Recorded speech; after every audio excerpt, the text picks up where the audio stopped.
Hola a todos, bienvenidos a mi canal, donde podrán escuchar lecturas vívidas de grandes clásicos. Te leo Orgullo y Prejuicio, de Jane Austen. Capítulo 33. En sus paseos por la Alameda dentro de la finca, más de una vez se había encontrado Elizabeth inesperadamente con Darcy. La primera vez no le hizo ninguna gracia que la mala fortuna fuese a traerlo precisamente a él, a un sitio donde nadie más solía ir. Y para que no volviese a repetirse, se cuidó mucho de indicarle que aquel era su lugar favorito. Por consiguiente, era raro que el encuentro volviese a producirse. Y, sin embargo, se produjo incluso una tercera vez. Parecía que lo hacía con la maldad intencionada o por penitencia, porque la cosa no se reducía a las preguntas de rigor o a una simple molesta detención. Darcy volvía atrás y paseaba con ella. Nunca hablaba mucho ni la importunaba haciéndole hablar o escuchar demasiado. Pero al tercer encuentro, Elizabeth se quedó asombrada ante la rareza de las preguntas que le hizo. Si le gustaba estar en Hunsford, si le agradaban los paseos solitarios y qué opinión tenía de la felicidad del matrimonio Collins. Pero lo más extraño fue que al hablar de Rosings y del escaso conocimiento que tenía ella de la casa, pareció que él suponía que, al volver a Kent, Elizabeth residiría también allí. ¿Estaría pensando en el coronel Fitzwilliam? La joven pensó que si algo quería decir, había de ser forzosamente una alusión por ese lado.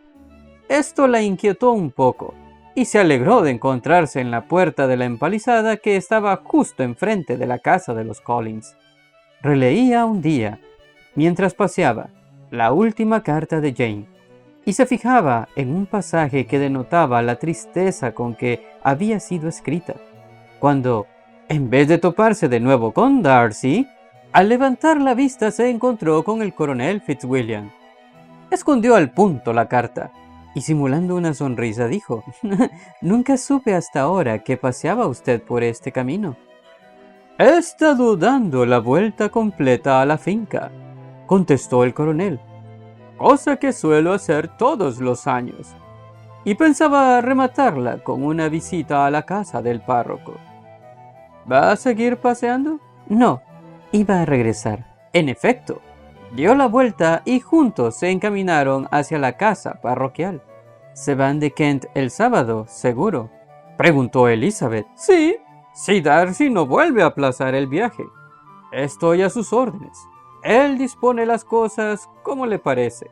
Y si no le placen las cosas, por lo menos le da un placer el poder disponerlas a su antojo. No conozco a nadie que parezca gozar más con el poder de hacer lo que quiere que el señor Darcy». «Ah, le gusta hacer su santa voluntad», replicó el coronel Fitzwilliam. «Pero a todos nos gusta, solo que él tiene más medios para hacerlo que otros muchos, porque es rico y otros son pobres. Digo lo que siento. Usted sabe que los hijos menores tienen que acostumbrarse a la dependencia y renunciar a muchas cosas. Yo creo que el hijo menor de un conde no lo pasa tan mal como usted dice. Vamos a ver, sinceramente, ¿qué sabe usted de renunciamientos y de dependencias? ¿Cuándo se ha visto privado, por falta de dinero, de ir a donde quiera o de conseguir algo que se le antojara? Esas son cosas sin importancia. ¿Y acaso puede reconocer que no he sufrido muchas privaciones de esa naturaleza? Pero en cuestiones de mayor trascendencia, estoy sujeto a la falta de dinero.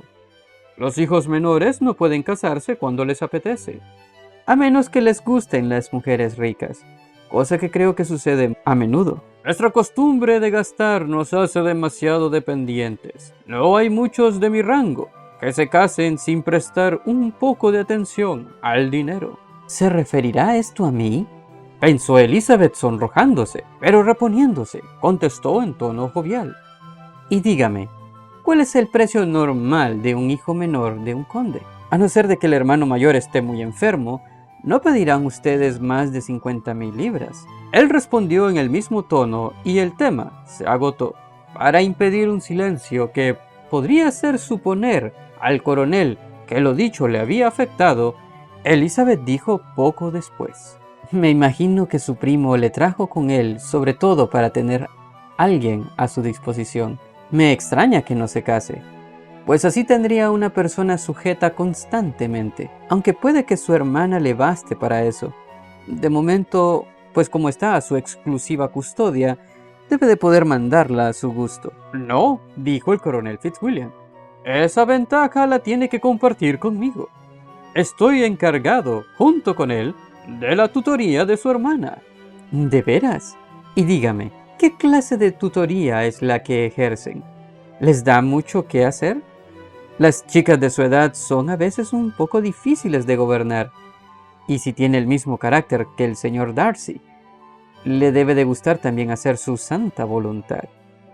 Mientras hablaba, Elizabeth observó que el coronel la miraba muy serio, y la forma en que le preguntó enseguida que cómo suponía que la señorita Darcy pudiera darles algún quebradero de cabeza, convenció a Elizabeth de que, poco o mucho, se había acercado a la verdad. La joven contestó a su pregunta directamente. No se asuste, nunca he oído decir de ella nada malo, y casi aseguraría que es una de las mejores criaturas del mundo. Es el ojo derecho de ciertas señoras que conozco, la señora Hertz y la señorita Bingley. Me parece que me dijo usted que también las conocía. Algo, sí. Su hermano es un caballero muy agradable, íntimo amigo de Darcy. Oh, sí, dijo Elizabeth secamente. El señor Darcy es increíblemente amable con el señor Bingley y lo cuida de un modo extraordinario. ¿Lo cuida? Sí, realmente creo que lo cuida precisamente en lo que mayores cuidados requiere. Por algo que me contó cuando veníamos hacia aquí, presumo que Bingley le debe mucho. Pero debo pedirle que me perdone, porque no tengo derecho a suponer que Bingley fuese la persona a quien Darcy se refería. Son solo conjeturas. ¿Qué quiere decir? Es una cosa que Darcy no quisiera que se divulgase, pues si llegase a oídos de la familia de la dama, resultaría muy desagradable. No se preocupe, no lo divulgaré. Tenga usted en cuenta que carezco de pruebas para suponer que se trata de Bingley. Lo que Darcy me dijo es que se alegraba de haber librado hace poco a un amigo de cierto casamiento muy imprudente, pero no citó nombres ni detalles. Y yo sospeché que el amigo era Bingley, solo porque me parece un joven muy a propósito para semejante caso, y porque sé que estuvimos juntos todo el verano. ¿Le dijo a usted el señor Darcy las razones que tuvo para inmiscuirse en el asunto? Yo entendí que había algunas objeciones de peso en contra de la señorita. ¿Y qué artes usó para separarles? No habló de sus artimañas, dijo Fitzwilliam sonriendo. Solo me contó lo que acabo de decirle. Elizabeth no hizo ningún comentario y siguió caminando, con el corazón henchido de la indignación. Después de observarla un poco, Fitzwilliam le preguntó por qué estaba tan pensativa. Estoy pensando en lo que usted me ha dicho, respondió Elizabeth. La conducta de su primo no me parece nada bien. ¿Por qué tenía que ser él el juez? ¿Quiere decir que su intervención fue indiscreta? No veo qué derecho puede tener el señor Darcy para decidir sobre una inclinación de su amigo y por qué haya de ser él el que dirija y determine, a su juicio, de qué modo ha de ser su amigo feliz. Pero, continuó reportándose, no sabiendo detalles, no está bien censurarle. Habrá que creer que el amor no tuvo mucho que ver en este caso. Es de suponer, dijo Fitzwilliam, pero eso aminora muy tristemente el triunfo de mi primo. Esto último lo dijo en broma, pero a Elizabeth le pareció un retrato tan exacto de Darcy que creyó inútil contestar. Cambió la conversación y se puso a hablar de cosas intrascendentes hasta que llegaron a la casa. En cuanto el coronel se fue, Elizabeth se encerró en su habitación y pensó sin interrupción en todo lo que había oído. No cabía suponer que el coronel se refiriese a otras personas que a Jane y a Bingley. No podían existir dos hombres sobre los cuales ejerciese Darcy una influencia tan ilimitada.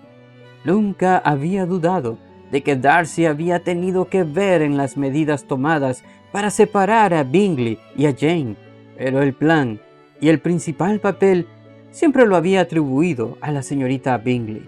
Sin embargo, si su propia vanidad no le ofuscaba, él era el culpable. Su orgullo y su capricho eran la causa de todo lo que Jane había sufrido y seguía sufriendo aún. Por él había desaparecido toda esperanza de felicidad en el corazón más amable y generoso del mundo, y nadie podía calcular todo el mal que había hecho. El coronel Fitzwilliam había dicho que había algunas objeciones de peso contra la señorita, y esas objeciones serían seguramente el tener un tío abogado de pueblo y otro comerciante en Londres.